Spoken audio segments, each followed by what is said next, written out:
है जिनके शेयर्स में आप पैसा लगाओगे तो भविष्य में अच्छा रिटर्न्स बना सकते हो। तो लिंक इस ऊपर मतलब इस वीडियो का ऊपर आई बटन पे दे दिया है, आप चाहो तो इस वीडियो के बाद इसको भी कवर कर सकते हो। तो चलिए दोस्तों फिलहाल इस वीडियो को स्टार्ट कर लेते हैं। ठीक है दोस्तों, अभी हम लोग आ चुके हैं बिल्कुल हमारे नॉर्मल स्क्रीन के ऊपर। एंड दोस्तों फाइनली मतलब जो खबर हम लोग बार बार यहाँ पे सुन रहे थे, वैसे तो हमें पता ही था कि आज नहीं तो कल इससे रिलेटेड ऑफिशियल खबर यहाँ पे सामने आ ही जाएगी, डेट सामने आ ही जाएगी, पूरा डेटा भी सामने आ ही जाएगा। तो चलिए एक एक चीज़ सामने आ चुकी है, तो इस वीडियो में हम लोग कवर करेंगे न्यूज़ क्या है, ठीक है, प्लस उसी के साथ साथ कुछ आपके डाउट्स भी रहेंगे। तो कमेंट में पूछने से पहले मैं वीडियो में कवर कर लेता हूँ, इसीलिए वीडियो भी बड़े बन जाते हैं। एंड प्लस कुछ गलत फहमियाँ भी होती है, क्या आप मिस्टेक कर सकते हो, क्या इस न्यूज़ के चलते क्या शेयर बाय करना चाहिए नहीं करना चाहिए, लॉजिक के साथ सारी चीज़ें कवर होने वाली है। तो चलिए स्टार्ट कर लेते हैं दोस्तों। तो डी मर्जर की बात करें तो आप तो सभी लोगों को पता है, मर्जर मतलब जोड़ना, डी मर्जर मतलब सेपरेट हो जाना। एंड किसके डी मर्जर की बात हो रही है दोस्तों, तो रिलायंस इंडस्ट्रीज। यस दोस्तों, रिलायंस इंडस्ट्री की अगर हम लोग बात करें तो आपको याद ही होगा पिछले टाइम जब दीपावली आई थी तब यहाँ पे रिलायंस ने ये अनाउंस किया था कि वो उनका एक जो बिजनेस है उसको वो डी मर्ज यहाँ पे करना चाहते हैं, अलग करना चाहते हैं। एंड वो कौन सा बिजनेस है वो भी हम लोग को पता है, यस, जियो फाइनेंशियल सर्विसेज। तो यहाँ तक की कहानी हर किसी को पता थी। उसके बाद की जो भी कहानी थी, ठीक है, वो उड़ती उड़ती खबरें थी, मतलब रिपोर्ट के जरिए, सोर्सेज के जरिए आती थी। तो अभी सारी चीज़ें सामने आ चुकी है कि कंपनी के मैनेजमेंट में कौन रहने वाला है, ठीक है, आगे का प्लानिंग यहाँ पे क्या रहने वाला है। तो चलिए वो सारी चीज़ों को हम लोग कवर कर लेते हैं। सबसे पहले इंपॉर्टेंट चीज़ क्या है दोस्तों कि ये खबर अभी क्यों पॉपुलर हो रही है, क्योंकि रिलायंस ने इससे रिलेटेड अनाउंसमेंट कर दी है। रिकॉर्ड डेट, कौन सी रिकॉर्ड डेट, कि जियो फाइनेंशियल का जो डीमर्जर है उसका रिकॉर्ड डेट आ चुका है दोस्तों 20 जुलाई। यस, 20 जुलाई को हम लोग को ये डीमर्ज होते हुए देखने को यहाँ पे मिलने वाला है। एंड आपको पता भी है कि ये जो कंपनी है वो डीमर्ज होने के बाद अलग से, यस, शेयर मार्केट में लिस्ट भी होने वाली है। तो ये भी पॉइंट उन्होंने ऑलरेडी डिस्कस करके यहाँ पे रखा हुआ था। एंड इस चीज़ के चलते रिलायंस के जिनके पास भी शेयर्स है, आप सभी लोगों को पता है कि यस, अगर आपके पास रिलायंस का एक शेयर है तो आप लोगों को ये जो नई कंपनी जिसका नाम क्या है वो भी आप देख सकते हो, फाइनल नाम यहाँ पे आ चुका है, जियो फाइनेंशियल सर्विसेज, JFSL। ये इस नाम से हम लोग को शेयर मार्केट में ट्रेड करते हुए भी देखने को यहाँ पे मिलने वाला है। सो अगर आपके पास रिलायंस इंडस्ट्री का एक शेयर है तो JFSL का भी आपको एक शेयर यहाँ पे मिलने वाला है, मतलब 1:1 का रेशो, सिंपल, ठीक है, कोई कैश कंसिडरेशन यहाँ पे मिलने वाला नहीं है। सो ये भी देखा गया, तो यूजुअली हम लोग को ऑलरेडी यहाँ पे पता था। अभी आ जाते दोस्तों मैनेजमेंट की ओर, जहाँ पे आप देख सकते हैं दोस्तों कि अनाउंसमेंट यहाँ पे हो चुकी है किनके नाम की, हितेश कुमार सेठिया। यस, इनकी अगर हम लोग बात करें तो ये जो नई एंटिटी मतलब जियो फाइनेंशियल सर्विसेज के कौन रहने वाले, MD रहने वाले, मैनेजिंग डायरेक्टर, एंड उसी के साथ साथ CEO, चीफ एग्जीक्यूटिव ऑफिसर। सो इनके बारे में मैं मतलब पहले भी मैंने वीडियो बनाया था, तब आपको बताया था कि हाँ ये व्यक्ति यहाँ पे कंपनी के MD CEO बन सकते हैं, इसकी पॉसिबिलिटी है। ये मैक्लेरन में भी हम कह सकते हैं बड़े लेवल पे यहाँ पे काम कर चुके हैं, तो पॉसिबिलिटी थी। मतलब जो रिपोर्ट के जरिए खबर सामने यहाँ पे आई थी तो उसके ऊपर हम लोग को मोहर लगती हुई देखने को मिल रही है, मतलब सच थी ये खबर। देन अगर हम लोग यहाँ पे बात करेंगे दोस्तों तो आप सभी लोगों को पता है ऑब्वियसली ये सारी जो चीज़ें चलती है RBI का अप्रूवल यहाँ पे लेना पड़ेगा, ठीक है, वो तो फॉर्मेलिटीज़ करनी पड़ती है।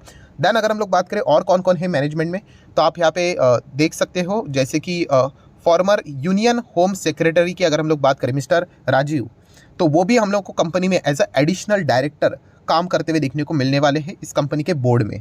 सो पावरफुल व्यक्ति हम लोग को देखने को मिले। एंड राजीव सर की अगर हम लोग बात करें तो हम लोगों को वो कैग में भी काम करते हुए देखने को मिल चुके हैं। कैग मतलब वही controller and auditor general of India. So उसमें भी वो हम लोगों को देखने को यहाँ पे मिल रहे थे। प्लस उसी के साथ साथ अगर हम लोग उन्हीं की यहाँ पे बात करें तो उनके साथ और कौन यहाँ पे आने वाला है, तो फॉर्मर MD एंड CEO किसके, पंजाब नेशनल बैंक के मिस्टर सुनील मेहता जी, तो वो भी हम लोग को एज अ कंपनी में एडिशनल डायरेक्टर ऑन बोर्ड यहाँ पे वर्क करते हुए देखने को मिलने वाले हैं। देन अगर हम लोग और अगर कुछ पॉपुलर नाम्स की बात करें तो ईशा अंबानी एंड उसी के साथ साथ अंशुमान ठाकुर भी हम लोग को as a non executive director भी यहाँ पे फिलहाल तो इस कंपनी में काम करते हुए देखने को यहाँ पे मिलने वाले हैं। सो दोस्तों कुल मिला के स्ट्रक्चर की बात करें तो मैनेजमेंट बहुत ही सॉलिड एंड स्ट्रॉन्ग यहाँ पे रखा जा चुका है, जो कि आप यहाँ पे चेक कर सकते हो। अभी जियो फाइनेंशियल्स की अगर हम लोग बात करें तो कंपनी के पास कुछ इंपॉर्टेंट एडवांटेज है, जैसे कि मैक्वेरी ने इससे रिलेटेड पहली ये बातें यहाँ पे बताई थी, जैसे कि उनके पास सबसे इंपॉर्टेंट चीज़ क्या है, डीप पॉकेट है, डीप पॉकेट मतलब क्या कि हाँ ये कुछ लॉस भी यहाँ पे बेयर कर सकते हैं मार्केट शेयर गेन करने के लिए, इस प्रकार का मतलब अच्छा खासा पैसा इनके पास है। क्रेडिट रेटिंग की बात करें तो AAA क्रेडिट रेटिंग भी देखने को मिल रही है, प्लस उसी के साथ साथ जो उनकी बैलेंस शीट भी है वो वेल कैपिटलाइज एंड स्ट्रॉन्ग देखने को यहाँ पे मिल रही है। एंड प्लस उसी के साथ साथ डिस्ट्रीब्यूशन नेटवर्क की बात करें तो वो भी हम लोग को अच्छा खासा देखने को मिल रहा है। मतलब एक ऐसा प्लेयर इस सेगमेंट में एंटर कर रहा है, एनबीएफसी की बात करूँ, एक ऐसी एनबीएफसी इस सेगमेंट में एंटर कर रही है जो कोई छोटी मोटी एनबीएफसी नहीं है, अच्छी खासी एनबीएफसी है। तो अच्छा खासा हम लोग को यहाँ पे हम कह सकते हैं कंपटीशन हेल्दी होते हुए जरूर देखने को यहाँ पे मिल जाएगा। देन अगर हम लोग बात करें इसी कंपनी में, अभी ये जो कंपनी यहाँ पे बनाई जा चुकी है, तो ऑडिटर यहाँ पे कौन रहने वाला है, तो लोधा एंड कंपनी, ये हम लोग को इनका statutory auditor as a appoint यहाँ पे होते हुए देखने को यहाँ पे मिल रहे हैं। सो हम लोग कह सकते हैं 90% सारी चीज़ें सामने आती हुई देखने को यहाँ पे मिल चुकी है। अभी इंतजार यहाँ पे रहेगा कि कब यहाँ पे ये स्टॉक हम लोग को बाजार में लिस्ट देखने को यहाँ पे होते हुए देखने को यहाँ पे मिलने वाला है। अभी आ जाते हैं आपके डाउट्स के ऊपर। सबसे पहला डाउट आपका रहेगा कि इम्पैक्ट, अभी इम्पैक्ट किसके ऊपर, कि अलग अलग शेयर के ऊपर इसका क्या इम्पैक्ट पड़ेगा। सबसे पहले तो डाउट यही रहेगा कि रिलायंस इंडस्ट्री के ऊपर इसका क्या इम्पैक्ट पड़ेगा। ठीक है, इम्पैक्ट पड़ेगा मतलब क्या, इसके पहले भी मैंने आपको कहा है कि डीमर्जर मतलब क्या होता है कि ये जो प्राइस है, ठीक है, उसमें से जो अभी रिलायंस का जो जियो फाइनेंशियल सर्विसेज है उसके जितना भी यहाँ पे अमाउंट बनता था, हाँ वो इसमें से माइनस हो जाएगा, ठीक है, हट जाएगा। जैसे कि बेस्ट एग्जांपल ले लो, आरती इंडस्ट्री देखिए, आरती इंडस्ट्री में से आरती फार्मा लैब कितना बड़ा पोर्शन अलग हो गया, ठीक है, क्योंकि वो उसमें सिग्निफिकेंट चीज़ों को कवर करता था। तो क्या जियो फाइनेंशियल सर्विसेज का अलग होने से, डीमर्जर होने से नुकसान कुछ नहीं होगा, हाँ, बट रिलायंस इंडस्ट्री के शेयर प्राइस में कितनी गिरावट यहाँ पे होगी, तो वो अभी हम लोग को यहाँ पे चेक करना है। गिरावट का अर्थ ये नहीं कि आपका नुकसान होने वाला है, उतने ही अमाउंट के इक्विवेलेंट शेयर्स आप लोगों को प्राइस के साथ यस अलग से मिलने वाले हैं। बट यस, क्या कोई सिग्निफिकेंट फर्क पड़ेगा, तो ये बताने के लिए हमें जाना पड़ेगा किधर, यस, कंपनी का जो सेगमेंट वाइज रेवेन्यू रहता है वहाँ पे जाना पड़ेगा। अगर आप इस चैनल को रेगुलरली फॉलो करते हो तो मैं ऑलरेडी आप लोगों को सारी चीज़ें सिखा चुका, बट कोई बात नहीं, बहुत सारे नए लोग भी जुड़ते हैं ना, तो हम लोग ऐसे ऊपर ऊपर से बोल नहीं सकते। तो आप देखिए रिलायंस का ये टोटली अर्निंग कितना होता है, ये इंटर सेगमेंट ट्रांसफर छोड़ दीजिए, यहाँ तक देखिए 2,67,023 करोड़ इतना इनकम रिलायंस का यहाँ पे होता है। इस क्वार्टर की बात करें तो 31, इस मतलब Q4 की बात कर रहा हूँ, तो उसमें O2C में इतना कमाया, ऑयल गैस ने इतना कमाया, रिटेल ने तो 70,000 करोड़ कमाया, डिजिटल जियो ने 31,000 करोड़ कमाए, फाइनेंशियल सर्विसेज ये देखिए इसी की हम तलाश कर रहे हैं ना, कितना कमाए, केवल 134 करोड़, ठीक है। सो 134 करोड़ का कंट्रीब्यूशन कितना है, 267, अगर आप गणित भी करोगे 134 डिवाइड बाय 2,67,000 इतना भी अगर आप कर लोगे और इंटू 100 करोगे तो ये परसेंटेज 1% में भी नहीं आता है, ठीक है। सो कोई टेंशन लेने की बात नहीं कि इसके चलते रिलायंस का शेयर बहुत नीचे आएगा करके, ठीक है। रिलायंस का शेयर बहुत कब नीचे आएगा कि मान लीजिए अगर रिटेल को अलग किया गया तो, डिजिटल को अलग किया गया तो, ठीक है। अभी O2C तो नहीं अलग हो सकता क्योंकि वही उनका मेन हार्ट है, ठीक है, बट इनका बहुत बड़ा सिग्निफिकेंट पोर्शन देखने को मिल जाता है कि इनका 50% है, इसका लगभग 20-30% की हम लोग को प्राइस में शेयरिंग देखने को मिल रही है। सो 134 देखा गया तो रिलायंस के हिसाब से इतना कुछ बड़ा हम लोग को देखने को यहाँ पे नहीं मिल रहा है। तो देखा गया तो कोई ज़्यादा सिग्निफिकेंट इंपैक्ट यहाँ पे नहीं पड़ेगा, ठीक है। एंड अगेन कह रहा हूँ दोस्तों, इंपैक्ट नहीं पड़ेगा मतलब ये मत सोच लेना कि अरे वो कंपनी ये हो गई वो हो गई करके। अगर ऐसा होता, कोई भी डीमर्जर होता, ठीक है, कोई भी एनी डीमर्जर, ठीक है, तो वो कोई कंपनी को तबाह नहीं करता। अगर ऐसा है तो मैनेजमेंट बेवकूफ़ नहीं है इस प्रकार की चीज़ें खुद करने के लिए, ठीक है। वो जस्ट वैल्यू अनलॉकिंग के लिए इस प्रकार की चीज़ें यहाँ पे करते रहते कि अगर बॉस किसी को डीमर्जिंग से रिलेटेड मतलब जियो फाइनेंशियल में इंटरेस्ट है तो जाओ इसमें करके, ठीक है। तो उसका एक हम लोग को फायदा होते हुए देखने को मिल जाता है, ठीक है। तो ये तो रिलायंस के इम्पैक्ट की बात हो गई, कोई चिंता करने की ज़रूरत नहीं है। देन हम लोग बात करेंगे कि यहाँ पे कौन सा बजाज फाइनेंस, इसके ऊपर क्या इंपैक्ट पड़ेगा। तो दोस्तों बजाज फाइनेंस के ऊपर कोई भी इंपैक्ट नहीं पड़ेगा। देखिए सेम कैटेगरीज में है, कॉम्पिटिटर जरूर है, बट इसका मैं एग्जांपल आपको बहुत बार दे चुका हूँ। कौन सा, क्रिकेट के वाला एग्जांपल। क्रिकेट का एग्जांपल कौन सा कि मान लीजिए एक नया प्लेयर आ गया XYZ, ठीक है, ज़बरदस्त खेल रहा है, ज़बरदस्त सेंचुरी लगातार 50 हाफ सेंचुरी 50 हाफ सेंचुरी, अभी इस प्लेयर का इंडियन टीम में सिलेक्शन करवाना है। तो आपको क्या लगता है जो टॉप नॉच प्लेयर होंगे क्या उसको यहाँ पे BCCI बाहर निकालेगा? नहीं। हाँ, जो नए नए टाइप के प्लेयर्स होते हैं या फिर जिसका परफॉर्मेंस थोड़ा सा पुअर होता है तो उसको थोड़ा सा इनसिक्योरिटीज फील यहाँ पे होती है। थोड़ी ना विराट कोहली को टेंशन होगा कि कोई भी आ जाए, ठीक है, कोई दूसरा रिप्लेस यहाँ पे हो जाएगा। तो ये मैं आप लोगों को एग्जांपल क्यों दे रहा हूँ, वैसा ही है कि जियो फाइनेंशियल सर्विसेज आने से बजाज फाइनेंस तो हाथी है हाथी, ठीक है। अभी 7% की जो दमदार तेज़ी हम लोगों ने देखी, क्यों देखी, इनका ज़बरदस्त बिजनेस बढ़ते ही जाता है, ठीक है। तो इसके चलते बजाज फाइनेंस को ज़्यादा कोई नुकसान हम लोग को होते हुए देखने को यहाँ पे नहीं मिलेगा। हाँ, टेंशन किसको होता है, यस, जो छोटे छोटे कंपनीज है, ठीक है, ये छोटे छोटे कंपनीज है। अभी ये जो नया जियो ने एंट्री मारा है, वो जियो क्या करेगा, इसको कैप्चर करेगा, इसके क्लाइंट को कैप्चर करेगा, इसको करेगा, इसको करेगा, इसको करेगा।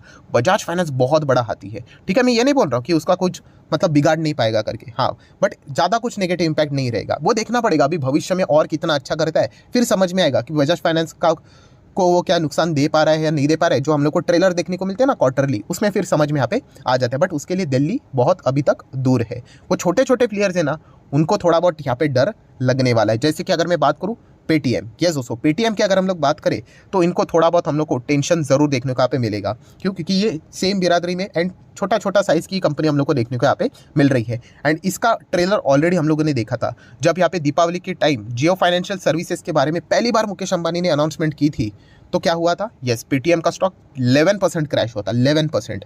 सो डेफिनेटली हम लोग यहाँ पे कह सकते हैं कि इस प्रकार की चीज़ें हम लोग को पेटीएम जैसे कंपनीज को तकलीफें यहाँ पे दिला सकती है। ऑब्वियसली वो गिरा क्यों था, क्योंकि मैक्वेरी ने ये रिपोर्ट निकाली थी कि जियो फाइनेंशियल सर्विसेज के आने के चलते पेटीएम का जो हम कह सकते हैं बिजनेस है, उसके ऊपर थ्रेट देखने को मिल सकता है। थ्रेट इसका अर्थ ये नहीं कि बंद हो जाएगा करके, हाँ, बट आगे जो उनकी ग्रोथ रहेगी वो मुश्किल होते हुए देखने को यहाँ पे मिल सकती है। तो पेटीएम को हम लोग कह सकते हैं एक अच्छा खासा चैलेंज हम लोग को देखने को यहाँ पे मिलने वाला है, ठीक है। तो जो आपके डाउट्स थे वो भी क्लियर हो गए। आखिरी डाउट के ऊपर, क्या इस न्यूज़ के चलते रिलायंस इंडस्ट्री को बाय करें? देखिए डिस्क्लेमर क्लियर कट है, मैं कोई रिकमेंडेशन तो नहीं देता हूं कि बाय करो या सेल करो, बट मैं आपको लॉजिक बताता हूं।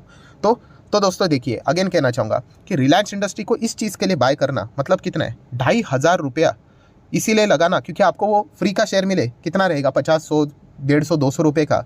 ये तो बेवकूफ़ी हो गई ना। मतलब बचपन में कैसे आता था दोस्तों कि एक नोटबुक आती थी, ठीक है, एंड उस नोटबुक के साथ मतलब मान लीजिए अगर वो नोटबुक रहेगी 30 रुपये की, ऐसे ही बोल रहा हूँ, और उसके साथ एक ऐसे ही स्टिकर आता था, 1 रुपये का स्टिकर। ये तो ऐसा हो गया कि आपको 1 रुपये का वो स्टिकर चाहिए, ठीक है, तो उसके लिए 30 रुपये की नोटबुक खरीद ली। बेवकूफ़ी है ना ये। आपको स्टिकर ही खरीदना है तो जाके खरीद लो ना 1 रुपये में मार्केट में। अगर आपको जियो फाइनेंशियल सर्विसेज में इंटरेस्ट है तो वो लिस्ट हो जाएगा, तो खरीद लो जाके उसको। उसके लिए रिलायंस इंडस्ट्री क्यों खरीदने का, फ्री में मिल रहा है मतलब ऐसा कुछ नहीं होगा दोस्तों। उसके लिए पूरा पैसा यहाँ पे लिया जाएगा 2,500 का। ये मैं बार बार बोलता हूँ। इसका बेस्ट एग्जांपल कौन सा है कि आपको गाड़ी का टायर अच्छा लगा इसलिए पूरी गाड़ी खरीदने का प्लान बना रहे हो, तो ऐसा बेवकूफ़ी मत कर लेना। आपको बिजनेस अच्छा लगता है क्या रिलायंस का, वो पहले चेक करो, ठीक है। फ्री यहाँ पे कुछ मिल रहा है इसलिए वहाँ पे जाना कोई सेंस की बात बनती यहाँ पे नहीं है, ठीक है। एंड अगर आपको जियो फाइनेंशियल सर्विसेज इतना ही अच्छा लगता है आपके स्टडी के हिसाब से, तो वो अलग से लिस्ट होने ही वाला है ना, तो जाके वहाँ पे खरीद लो, ठीक है। तो वो भी मैंने एक पॉइंट आप लोगों को बता दिया कि जैसे मैं बार बार कहता हूँ, रिलायंस खरीदने में कोई गलत बात नहीं। आप चाहो तो खरीद सकते हो, 5 साल में एटलीस्ट डबल तो हो ही जाएगा आपका पैसा, ठीक है। बट मैं आपको पूछूं कि आपने क्यों खरीदा। कोई बोलेगा सर मुझे जियो का बिजनेस अच्छा लगता है एंड रिटेल का अच्छा लगता है। रिटेल तो आप देख सकते हो वैल्यूएशन भी कितना हाई लेवल पे जा चुका है, करेक्ट जवाब। बट कोई मुझे ये बोलेगा कि रिलायंस इंडस्ट्री क्यों खरीदा, अरे सर वो जियो फाइनेंशियल सर्विसेज आ रहा था ना, उसके फ्री शेयर्स मिलेंगे, तो ये बेवकूफ़ी वाला जवाब है, ठीक है। ऐसा बिल्कुल भी यहाँ पे करना आपने नहीं है। सो मुझे ऐसा लगता है आपके डाउट्स भी मैंने क्लियर कर दिए, तो इसलिए वीडियो भी बड़ा हो चुका है। सो एफर्ट्स अच्छे लगे तो चाहो तो आप इसको लाइक एंड शेयर कर सकते हो। एंड डीमैट अकाउंट अगर आपने अभी तक ओपन नहीं किया है तो लिंक नीचे डिस्क्रिप्शन में 25 वीडियो की लिस्ट भी आपको बिल्कुल फ्री ऑफ कॉस्ट मिल जाएगी। आपका नाम, कौन सा अकाउंट आपने लिंक के थ्रू ओपन किया है, प्रॉपर्ली कमेंट सेक्शन में मेंशन कर दिया, तो हफ्ते भर के अंदर सारे लेक्चर्स मेरे साइड से बिल्कुल फ्री ऑफ कॉस्ट प्रोवाइड कर दिए जाएंगे ताकि आप शेयर बाजार को आसान भाषा से सीख सको। So that's it, thank you very much. So we will be meeting our next video, तब तक के लिए बाय बाय।